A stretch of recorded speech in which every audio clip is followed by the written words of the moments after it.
Monsieur le ministre, le PDCI via Gikawe annonce un meeting le 10 octobre au stade Fouet-Boigny et annonce qu'au-delà du meeting, ils resteront dans le stade. Quelle est la réaction du RHDP là-dessus? D'abord, quand nous avions eu l'information comme quoi les militants de l'opposition voudraient venir au stade pour manifester, nous n'avons trouvé aucun inconvénient. Nous sommes dans un pays de démocratie. Nous-mêmes, nous y étions, il n'y a pas longtemps, pour l'investiture de notre candidat. Alors donc, si d'autres partis veulent venir au stade ou Fouet-Boigny pour la même chose, il n'y a pas de problème. Maintenant, ce sont les déclarations du chef d'orchestre qui peuvent prêter à confusion. Il nous fait savoir que leurs militants viendraient et qu'ils ne sortiraient pas du stade. Mais qu'est-ce que cela veut dire? Est-ce une insurrection? Mais qu'ils nous le disent. Parce que vous ne pouvez pas faire venir les enfants des autres et leur demander de rester tout le temps dans un stade. Mais si vous venez que vous y restez, c'est que vous avez une idée derrière la tête. Au niveau du RHDP, nous sommes sereins. Pour nous, c'est une manifestation comme toute autre manifestation. Je sais comment le PDCI fonctionne, et surtout Gikawe. Certainement, ils ont des difficultés pour remplir le stade.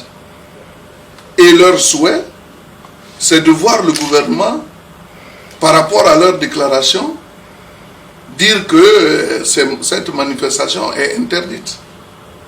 Mais nous n'allons pas le faire.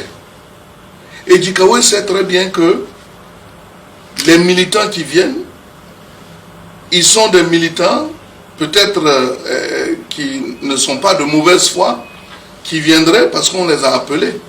Mais si tu leur dis que c'est pour venir rester dans le stade ou même faire autre chose, mais ils ne viendraient pas. Parce que personne ne veut voir son fils participer à une telle manifestation.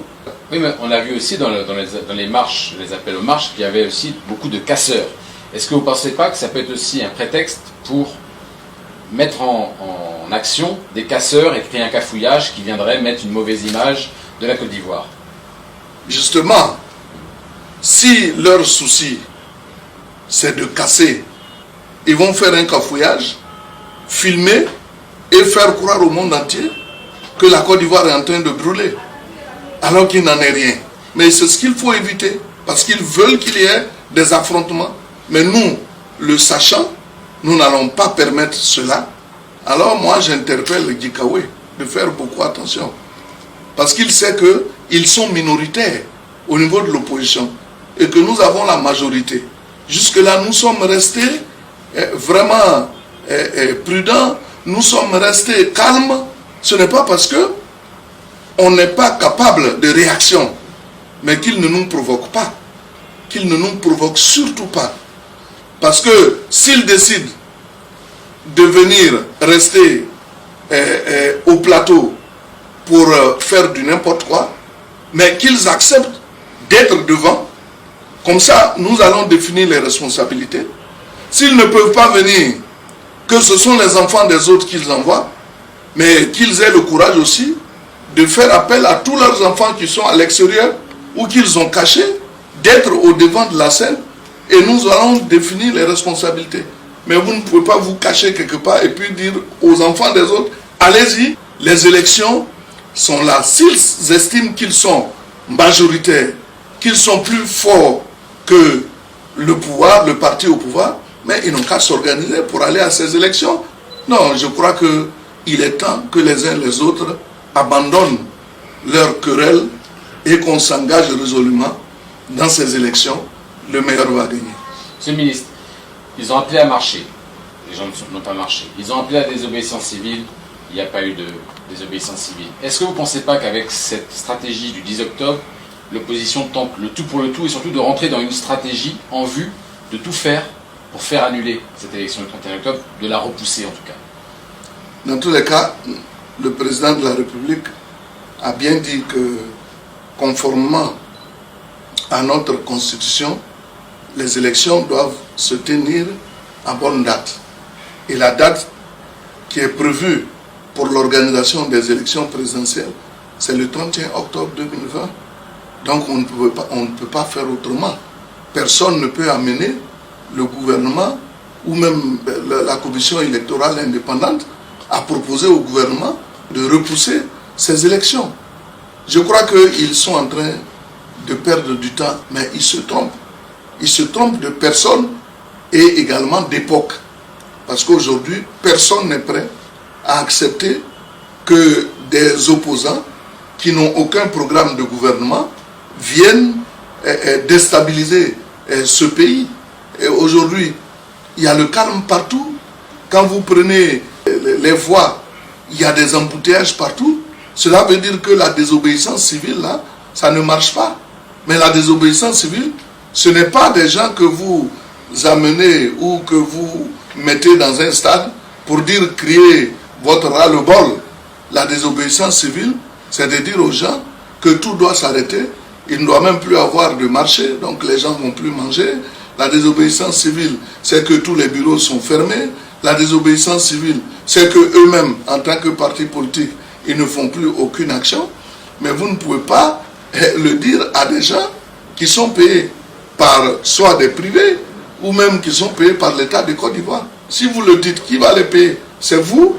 Donc cette désobéissance civile-là, je crois qu'elle est restée sans suite. Et parce que les personnes qui l'ont lancée sont désormais inaudibles. Et les Ivoiriens ne veulent plus de cela. Les Ivoiriens veulent aller à la paix. Les Ivoiriens sont conscients des efforts que fait le gouvernement pour leur permettre de vivre décemment et pour leur permettre aussi de vaquer à leurs occupations sans crainte quand ils ont fait leur demande. C'est dans la perspective de faire leur manifestation d'un temps à un autre. Ça veut dire qu'ils viennent, il y a un début et une fin.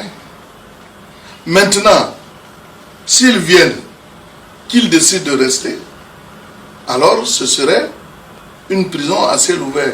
Pourquoi une prison à ciel ouvert?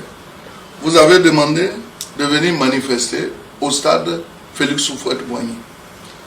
L'État de Côte d'Ivoire vous autorise à le faire, comme il le fait pour bien d'autres partis.